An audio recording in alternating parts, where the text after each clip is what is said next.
Uh-oh.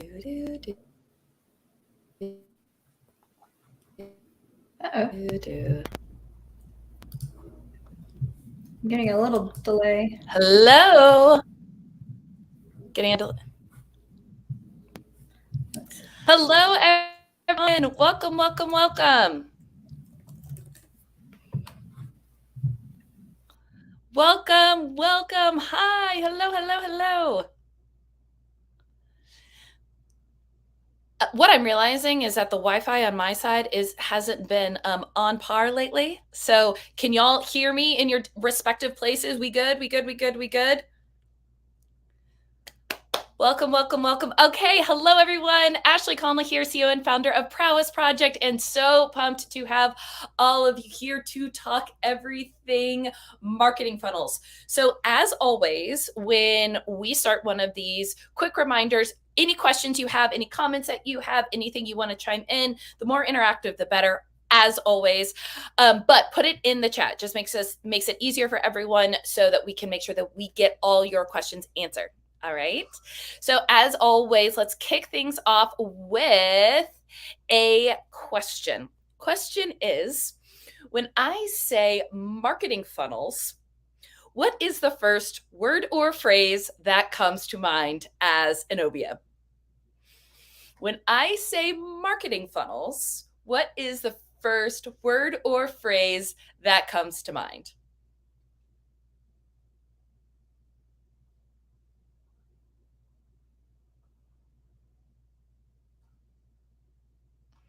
Let's hear them. Interesting and fun. Okay, Valerie. Process. Leslie, we love these. Keep them coming. I have to say that these two are unexpected. I thought we were going to get holy shit, terrible, oh my God, I'm a bit afraid, or that's why I'm here, because I literally have no idea. So y'all, these are great. Awesome. Okay, kicking things off. As I said, Ashley Connell, CEO and founder of Prowess Project. What we do is we help vet and train online business managers and match you up with the CEOs who want to scale. Typically, these are the visionaries who have the big, bright ideas, love relationships.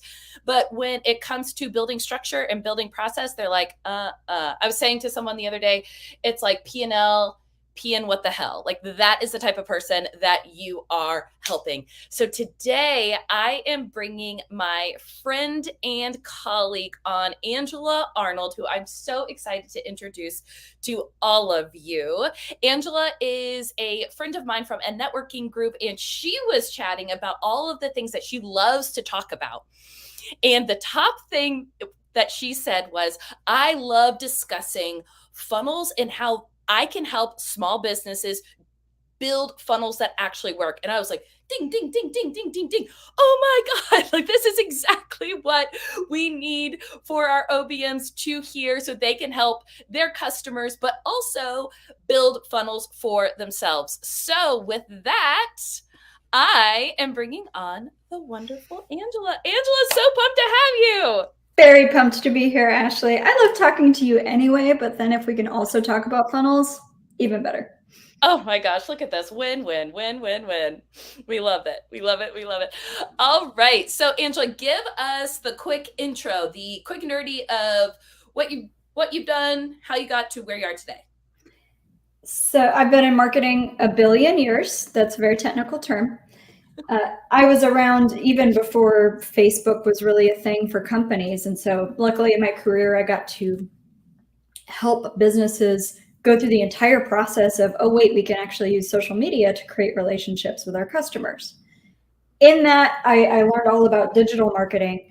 And so after many years in corporate, I'm sure many people watching can relate to sitting in a freezing cold office under fluorescent lights, listening to bosses who don't know what they're doing. I said, I'm going to do my own thing and help small businesses make better, more effective marketing. I'm going to take everything I've learned for the big guys and help the little guys be more effective at what they do.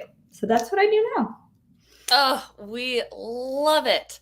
Love it, love it, love it. So, I think a lot of us can relate to, hey, the fluorescent lights are tight and all, but we want to work for ourselves. So tell us, what are small businesses missing when it comes to effective marketing? A holistic plan. So many small businesses either chase the new shiny object, let's say TikTok, or they just try tactics. We spent $180 on Google ads and it didn't work. We tried boosting some Facebook posts and it didn't work. That's why I love a marketing funnel, because a marketing funnel is all it is. It's a marketing plan that maps out the relationship you will have with your customer. And so it's taking a step back and thinking through, what should this actually look like, instead of just trying a thing here, trying a thing there. Okay, we're going to need to break this down because I love this. So, can you define in your mind what a marketing funnel is? Because when you go online, you get 70 different definitions. So, what is, like, to the root? What's the most simple part or the core of it that everyone needs to know? Great question. And everything in marketing, there will be a million different definitions. So my definition may not be the one that other people want to hear. The way I define a marketing funnel is, what is the relationship you want to have with your customer from the time they first hear about you until the 15th time they buy from you, or when they call their mom and say, you have to buy this thing. A marketing funnel is simply a map of what journey do you want them to take in order to buy. Think of it like dating. You can't walk up to a stranger and say, hey, do you want to get married? Be a little weird, right?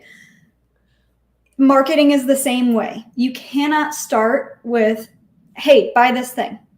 It has to be a relationship. You have to first introduce yourself, then start dating, show you're not a crazy person. Hey, I can actually add value. And then you can make the sale, AKA, let's say, equate it to asking for marriage. But then you also have to have a happy marriage. So the other part of marketing funnels so many people forget about is, how do you keep your customers happy? Because it's so much easier to sell to a current customer or get a referral from a current customer than to find somebody brand new. So that's also an important part of the funnel that people forget. Oh man, I mean, that is so true. Leah and I were actually talking about that earlier today, just like how important that back part is. So when you are thinking about the different stages of a funnel, I guess my question should be, is this how you think about it? Are there different stages of the funnel that every funnel has that an OBM can take and customize to their own client or themselves? The best way to think about it, this actually goes back to what you'd asked earlier, what do small businesses really need to know, is because you're wearing so many hats, and especially for the OBMs, I know how much y'all are juggling. You want to do too many things. You want to try everything in the world. Don't have time, and you don't have the resources. A great quote that I heard from Lee Benson, he's a business advisor who wrote a really excellent book about metrics tracking. He says, do less, better. So I would challenge everybody watching this to, when you're thinking about your marketing funnel, it doesn't have to be this big, complicated thing with all these parts and pieces. Just put yourself in the shoes of the customer. You know the customer inside and out. You know what they want. You know what they're thinking about. You know where they go to get information. Do they spend all day on Instagram? Well, then Instagram better be a part of the funnel. Do they never look at Instagram? That doesn't need to be a part of the funnel. Think through where your customers are, how they might hear about you, how they might develop a relationship with you, and what would help get them to buy. And then simply just map it out, write it out on a piece of paper or on a whiteboard, sticky notes, whatever you need to do. But my advice is to keep it very simple and keep that persona in mind. Who's that person that will buy from you? You don't have to appeal to everybody on earth. Not everybody on earth will want your product or service. Who's the person who would be most excited about it? Build the funnel for them. You are so spot on. So I'm putting you on the spot a little bit here, but could you walk us through a super simple example? Maybe it is Ashley needs to buy a computer for her live stream that she's doing to all these OBMs. Just so we can be thinking through what this funnel really looks like. That's a great question. Let's think about you buying a computer. Okay. You have lots of options, right? Different brands. Price is probably a pretty big consideration. What functions do you need to do with it? Of course, you don't want to get that technical on the detail. I assume you're not really looking for what sort of RAM do I need? Nah. Correct. So, but think about the process you may go through. It is, you'll get frustrated with your current computer. So you may even look for computer repair or computer technicians to help fix what you have already. Mm-hmm. So let's say you're in the business of selling computers. Your funnel may start before they're even searching for a new computer. It may start with, I want to fix what I already have. Again, think of how this fits into their entire life. Ashley, let's say you search for computer repair technicians and you see either a post or an ad that says, stop struggling with your slow computer. Don't worry about fixing it because it'll only help 10%. Make your life easier with this computer because it has glitter on it. Who knows? Love it. That's when you start the funnel, right? When they're first aware of the problem being slow computer, and then who you are. Hey, we sell computers.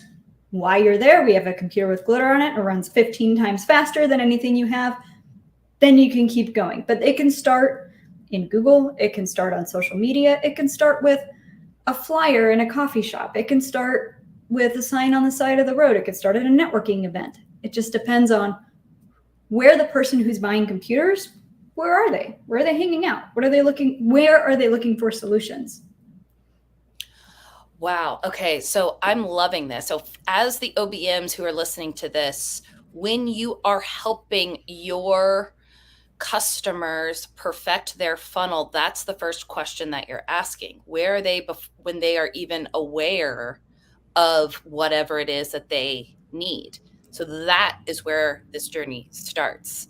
I really love this. Oh, this is fantastic. Okay, so now you know where it is. What how do you narrow it down from there? And by the way, everybody watching, send questions in the chat. If you have a specific question on something, let's say one of your clients asked you a marketing question about funnels or anything, and you have no idea how to answer, put up in the chat, we'll get to it. So how do you start narrowing down? Well, you've got to be there when they're first aware of the problem. Then you need to be there when they're starting to search for options. So Ashley, you may say, okay, I really need to figure out computers in this price range to this price range, these things. Well, there's probably research sites you'll go to. Or you may ask a question on a Facebook group. You need to figure out, again, where is your customer? Where will they likely go? Will they go to a review site? Will they go to a Facebook group and just ask somebody? Will they walk into Best Buy and have a conversation there? You have to know your customer well enough to know where they're going to be. Because again, this funnel doesn't need to be big and complicated. Just try to make it as focused and tight as possible.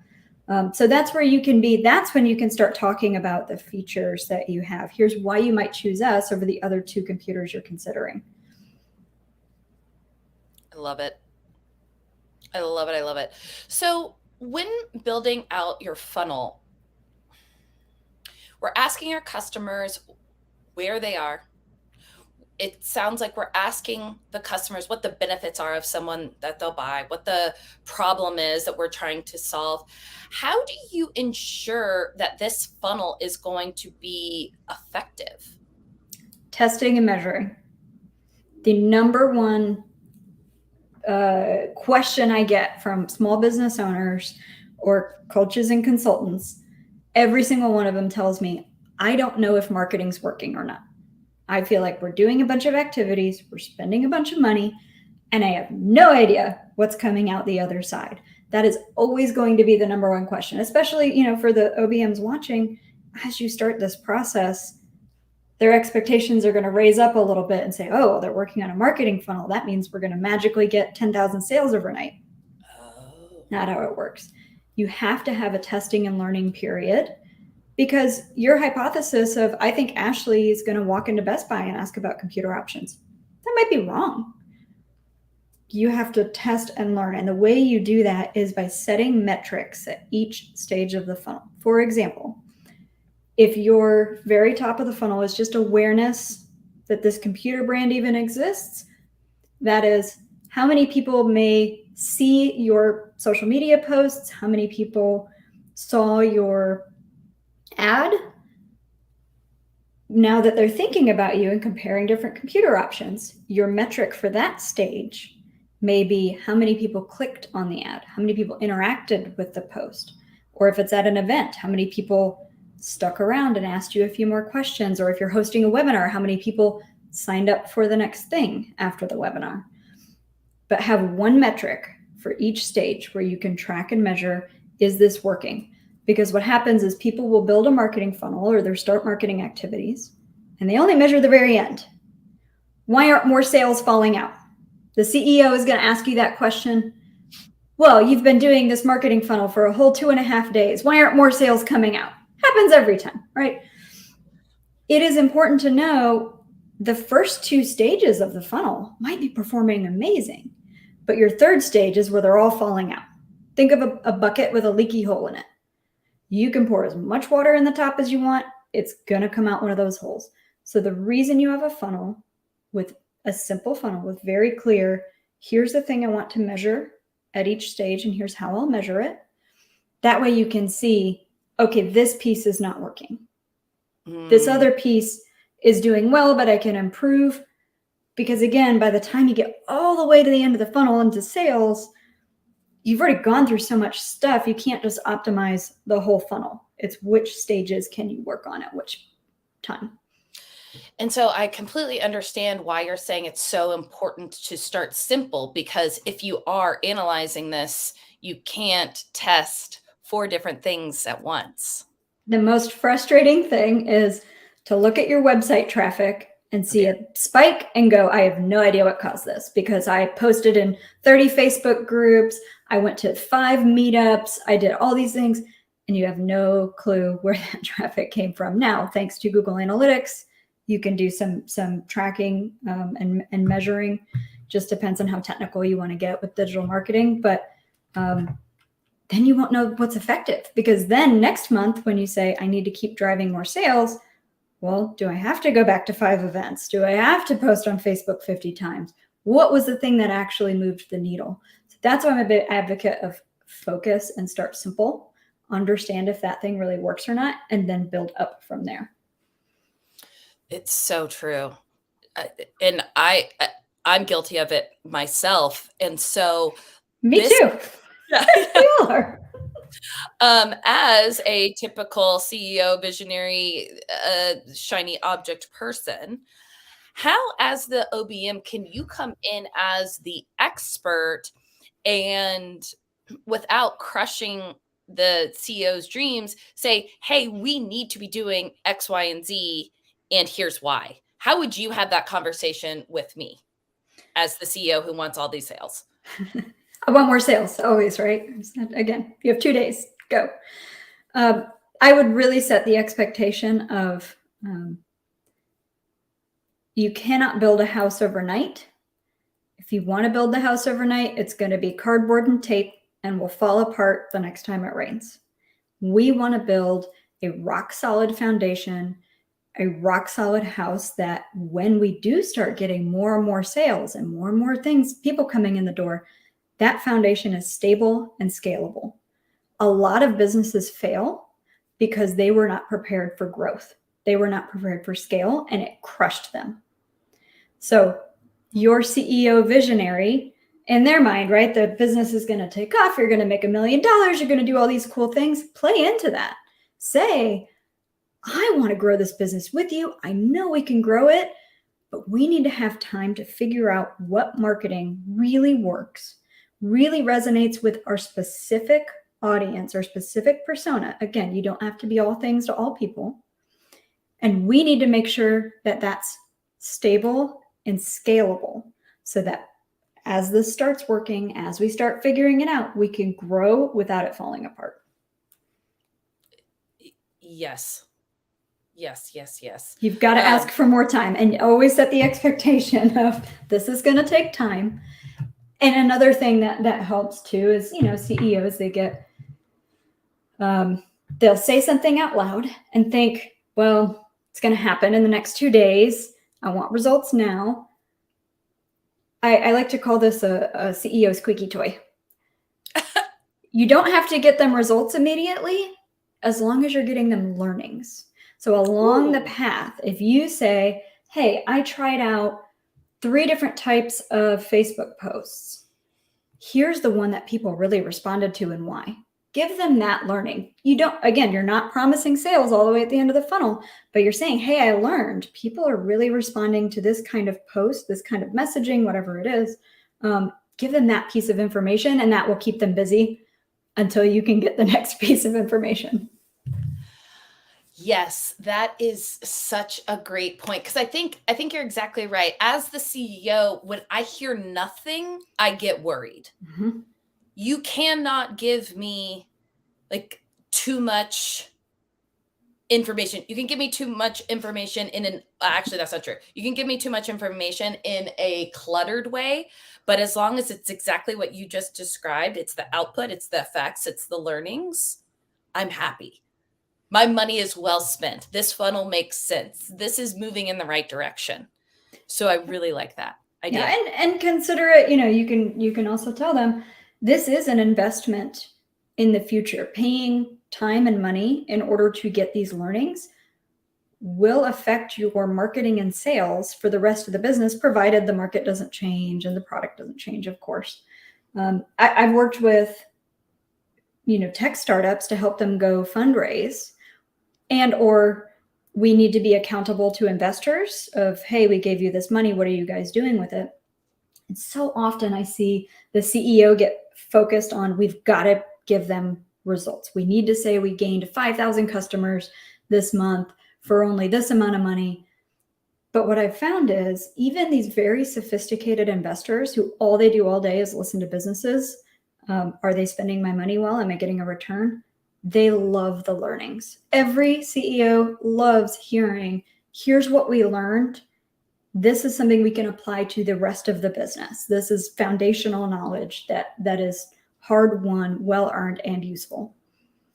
Oh, that's so true. Leslie, does that answer your question on if clients have established funnels, but there's no clear metrics? I think it does. If you do, just give us a chime in here. And actually, I will add on to that for Leslie. If they have an established funnel, then pick again, what is the one metric for each stage or each channel that you need to be tracking? It doesn't have to be website visits, time on site, number of pages, bounce rate. If all you care about is how many people are coming to the website at that stage in the funnel, then that's your metric. Keep it simple, but just pick one.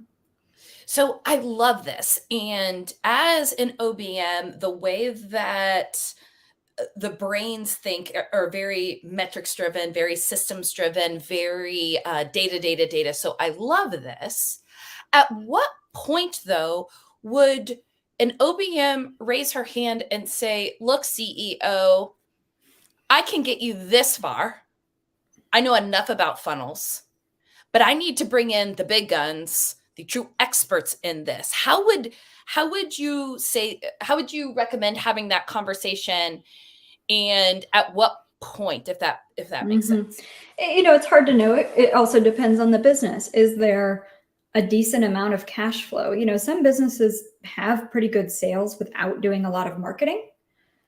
Some businesses have no sales and they're doing a ton of marketing, so the situation changes, of course. But when do you know when to bring in somebody else? To me, is when you hit a point where you can foresee it will take you 15 hours of watching YouTube videos, Googling, trying to figure out how the heck to do this thing versus can you hire an expert for 30 minutes and get the answers you need or get it done in 30 minutes versus your 15 hours of time. Every CEO understands the time value of money. Every CEO knows exactly how much they're paying their OBM and what their time is worth. And so if you can say, hey, it's going to take me 10 hours to figure this thing out, just one little detail out, let's just hire a Google Ads expert to walk us through it or to install the tracking. It'll take 30 minutes, even if they're $1,000 an hour. Still way cheaper than your 10 hours of figuring it out. Same thing with making the overall plan too. You know, if you're not sure how to create your funnel or how to map out your funnel, hire a marketing person for 1 hour. It doesn't have to be this huge engagement where you're bringing on an agency, spending all this money. That's the beautiful part of the gig economy, right? All the OBMs watching this, y'all aren't working full time, you're flexible. And so are lots of other great marketers. So it's absolutely possible to just hire somebody for 1 hour to save you 50 hours of headaches down the road. Oh gosh, I'm so glad that you brought that up. And I love that what you walked us through was the conversation that you would have with the CEO to justify bringing in that expert. And just from the CEO standpoint, as the OBM, please don't think that you are failing. If anything, you are coming to me as a true expert in making my business run as efficiently and profitably as possible. And if that means bringing in the steak knife when you are the Swiss Army knife, so be it. You know, like that helps all of us. Absolutely. I mean, I'm a business owner. I have a team of people. And when this has happened many times, actually, I would much rather my team come to me and say, hey, I'm a little stuck. I don't know how to do this thing. Can I get your help, Angela? Or can we hire somebody? I would 10,000 times prefer that than to know they're spinning off in a corner for hours and hours, not really sure where to start. Again, kind of doing these Google searches and getting on like an email list or watching, YouTube videos. It's like, just cut through the noise. Let's get the question answered and then we can move forward. Again, CEOs want forward progress. And so making that argument usually works pretty well. Awesome.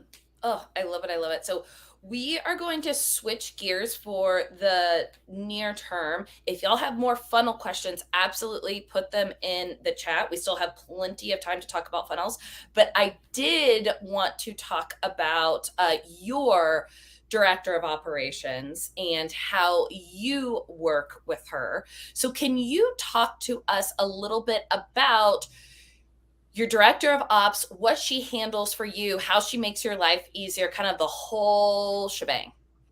Absolutely. So my director of ops, it's funny you mentioned the visionary versus the implementer piece earlier. I'm absolutely the visionary. I have 50,000 ideas. I have all these things I want to do and try and see. And my director of ops really tells me no. That is her job, is to say, no, we can't do that right now. We can do it later, but we can't do that right now. Or another behavior that I have, and I think probably a lot of CEOs have, is having an idea or picking a direction, making a decision, and not thinking through all the implications. Because my viewpoint is, it's going to be fine. We'll figure it out. But I don't want to think about all the things that'll go wrong. I see the big, beautiful vision. I'm already sprinting there. My director of ops, why I love her is because she stops and thinks through, what if this goes wrong? Or what if this goes right? Again, even the piece I mentioned about growth and scale, that's a real problem for some businesses. So, her question to me is, I just sent out the proposal the other day and she said, hold on, I see you promised X, Y, and Z, but those staff members are at capacity. What are we going to do? Again, to me, I'm focused on the sale. I'm focused on, we're going to get it done no matter what, even if I have to burn the candle at both ends. Her job is to think through the implications of that. And it helps that I've set that expectation with her of, I need you to tell me when I'm being a little shiny object syndrome or when I'm not thinking through things. And so she and I have that really good balance of working together. Even yesterday she said, "Hey, I think you need to be on this client call because of X, Y, and Z." And I said, "No, I don't need to." Then 2 hours later, I was thinking about it and I went, "Yeah, you're right. I should be on the client call." And I apologized to her. I said, "You were right. I was wrong." But it's having that counterbalance to what I'm doing is so much more valuable than all the other stuff she's doing, which she's doing quite a lot. She's helping us understand cash flow. She's helping us understand employee capacity. For an agency, that's really important for us to understand who can work on what projects. She also helps oversee our project manager. How are we meeting projects, deadlines? How are we doing them? That stuff's important. But what's really adding value to me is having the other voice to counterbalance my impulses. I want to underscore that. As OBMs, I know that your natural state of being is Mrs. Fix It. I always want to help and blah, blah, blah, blah, blah. You are helping us most by telling us, no, we cannot do that. We do not need an enabler. We don't need like a pleaser. We don't need a kiss ass. We need someone who's going to come in and Amen. do Amen. exactly Absolutely. that. Absolutely. Because, I heard a great quote is startups and small businesses don't die from starvation. They die from drowning because they take too much on. And it's hard. It's hard to do less better, but it is really important.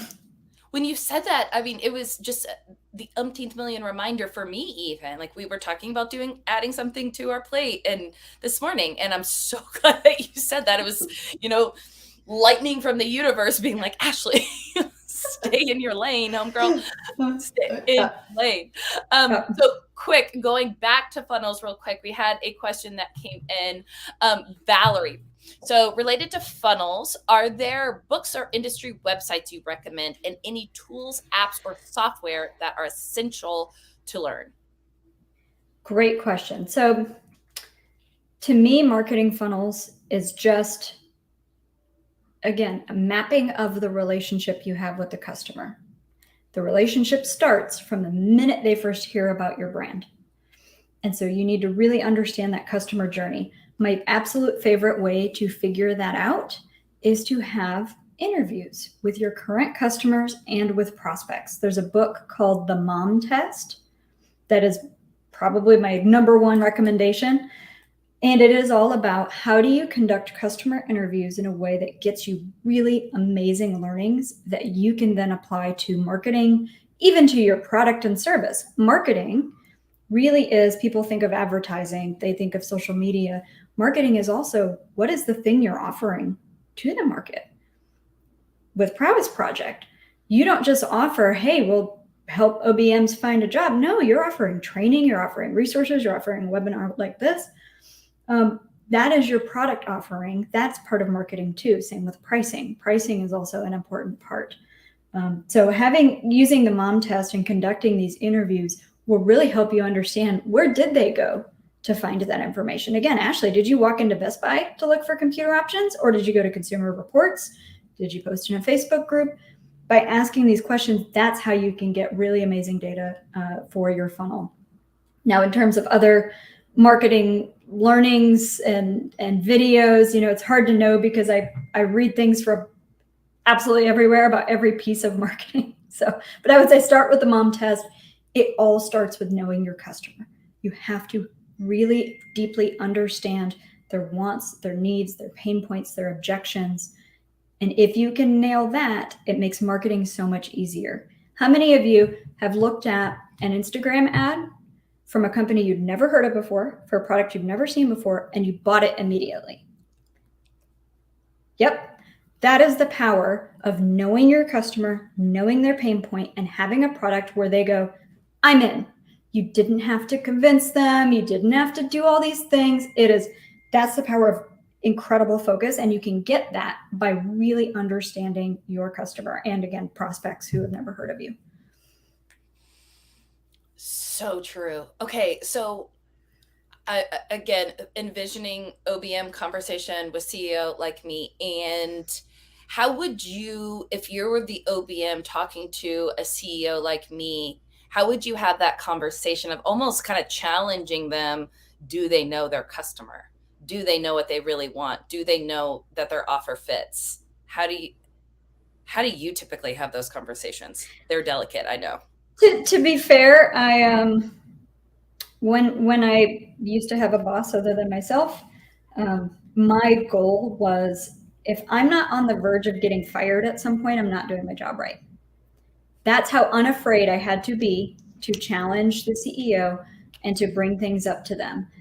And it sounds terrifying. And of course, it depends on the CEO. Some think they're the smartest person in the room and don't want to listen to it. But if they're a reasonable person, they actually will appreciate you coming to them as an equal versus an order taker and always saying yes. That is absolutely a key piece. But this conversation about, do you know your customer, is, I think, the Trojan horse is, I read this incredible book called The Mom Test. I really think we can learn so much about our market and customer and improve everything about our product, about our marketing, about our sales, and ask them, when was the last time you talked to a customer? For some business owners, it's been a while. Some, they talk to their customers all the time, but others are pretty removed. And I think it's important to kind of gently point that out of hey, I really think it doesn't have to be your recommendation. It can be, I was listening to a podcast and this business owner was saying they felt really removed from their customers. They weren't having conversations with them. They started conversations and did, you can Trojan horse it a little bit. Oh, Angela, it's so true. We talk a lot at Prowess about the power of the info interview. And it's exactly what you're describing. And quite frankly, this is a good reminder for me. We do a lot to, like, who we think our archetype is. We need to be doing more just to our customers and not asking like, hey, how is our service? Asking, what else are you buying? What else could make your life easier? Like, what, just to understand the entire life cycle that they're going through. Oh, I love this. This is such a good reminder for me too. Oh, so good. Okay, y'all, we have about 5 minutes left. So any other questions, please put them in chat and we are going to round things up. So I want to go back to your director of operations. When did you realize that you needed someone like this, and how has she changed your business since you've had her? I knew pretty immediately, back when my business was only me, my first hire was a part-time project manager, because I understood about myself that if I'm wearing every single hat, I cannot prioritize. If you're in the jar, you can't read the label on the outside of the jar. So you don't have an idea of priority. So a PM was pretty much the first hire I made. Then as we grew, as the business got more complex, I said, I need somebody to understand, what margin are we making on serving our clients and keeping an eye on that? Who's going to handle the billing and invoicing? Because for me, it's taking 7 hours and my time is worth X dollars per hour. It was a realization of, I couldn't do it all myself. And by hiring someone who could do it and actually keep an eye on it, that's the difference, right? Every business owner can do it themselves, and they have done it themselves. But the difference is that frees them up to do other things. That frees them up to be the visionary, or to put out customer fires or whatever it is, the 50 million things you have to do. It's that understanding of it can be done harder, better, faster, stronger with someone else. And your second question of what did it do for our business? There's no way we could have grown the way that we did without our director of operations. It just simply would not have happened. The other side is I got sick 8 months ago, and I've been in and out of my business. I've had 3 surgeries since then. And I've been able to walk away from a very small business and us still run. The wheels are still on the bus. The train is still leaving the station, whatever analogy you want to use. That is only because my director of operations was able to keep things running in my absence, and I could focus on I got to heal. I got to prep for the next surgery. I got to do all of this. So if you want to ask the difference between having a director of ops and not, it's my business would have failed without one. When the unknown happens, if I didn't have that insurance, if I didn't have that person who knew my business inside and out, it would have failed. We would have gone out of business without question. Wow. We ask that question a lot, and we've never heard that answer. Like, it would have absolutely failed. It had such a real example. And as you well know, I'm sending you all of the hugs and positive vibes and all of the things. So thank you for sharing this. And it's just a reminder to all of you out there, like, you OBMs are the backbone. Like, shit happens, life happens, like, and you are so valuable. So please show up as the expert that you really are, because as Angela just said, her business would have gone under. Her point blank. And I can say the exact same for Leah in prowess. Like, I could, without a doubt. All right. Well, Angela, I cannot believe our time is already up. You are fantastic. I feel like we could do a round 2 of funnels and then like dive into it. We'll hold on that. Not trying to cart before the horse, sister. But is there anything that you would like to leave the group of OBMs with today about either marketing or how to think about marketing, how to think about funnels? Anything you want to leave them with? I would say, again, do less better.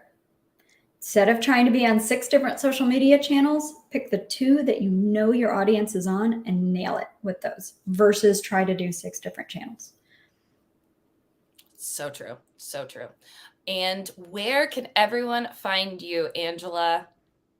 Oh, well, let's see. I have TikTok. I have Twitter. No, I'm kidding. I don't have to do that. You're like, do less better. And I have. It is, you can go to our website, arnoldmarketing.com. We do put out blog posts with lots of resources. So there's some good stuff there. We have some downloadable things. I don't even think you have to put in an email address to get it. So our website has lots of great resources on it. And then LinkedIn. I post on LinkedIn. And that's it. Those are the only 2 channels we got. Oh, I love it. Love it. Love it. Love it. Well, thank you. Thank you. Thank you. As always, so great to see you. And everyone, quick reminder that our OBM opportunity workshop is kicking off on Monday. That is 5 jam-packed days to understand how you can really make a killer career as an online business manager. And like Angela said, I mean, you are the backbone. You are bringing up this entire business. Leah, if you don't mind, if you could put the link to the OBM opportunity in the chat. And with that, everyone, we won't be having a live next week because we will be doing the workshop. But with that, I will see all of you on Monday. Thanks, everyone. Thanks, y'all.